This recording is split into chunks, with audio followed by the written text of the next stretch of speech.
knew I was writing for Esa-Pekka, and so it has a kind of crazy groove that only he could conduct. Well, thank you.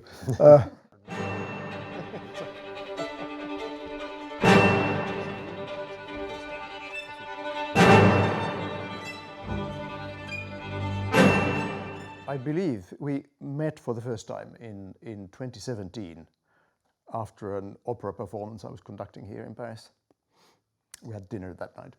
Yes, a fantastic version of Bartók's Bluebeard's Castle, which we'll actually hear tomorrow night here with Orchestre de Paris.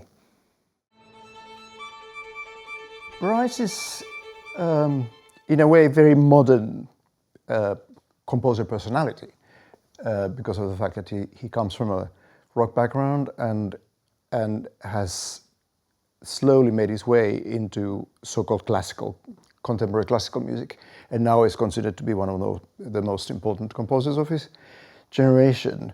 Thing about Bryce that impresses me very much is that his music is always based in some kind of physical experience, of physical idea of what music is and how music is being played and sung, and it's never theoretical.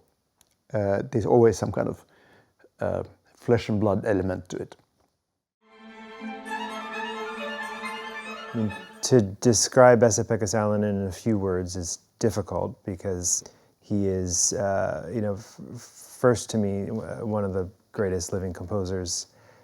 He's also an incredible conductor, and he, leads those two lives. So I first encountered him through his music, which I've been a fan of for a long time, and then have more recently been to see him conduct many incredible works. So it's a great honor to make music with him.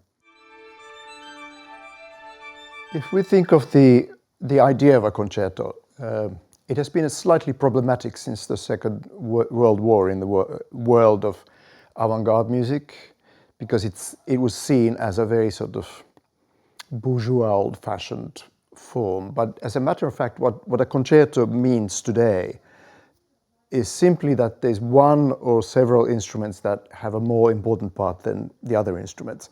That basically constitutes a concerto.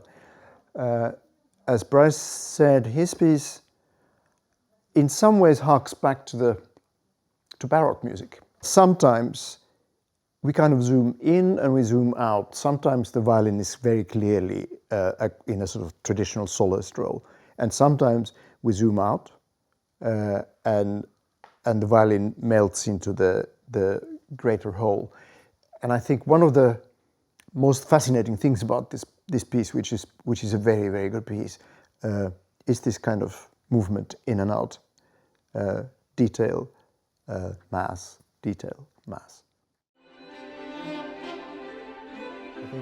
In simple words, I think this violin concerto has a kind of demonic intensity about it, but also a kind of oceanic layering and kind of mass to it. I think that also I wrote the third movement is really written specifically for Esa-Pekka.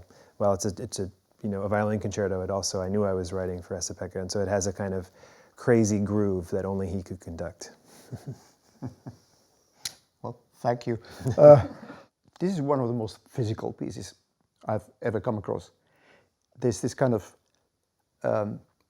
many bodies at work, of course, because it's an orchestra, but they really work.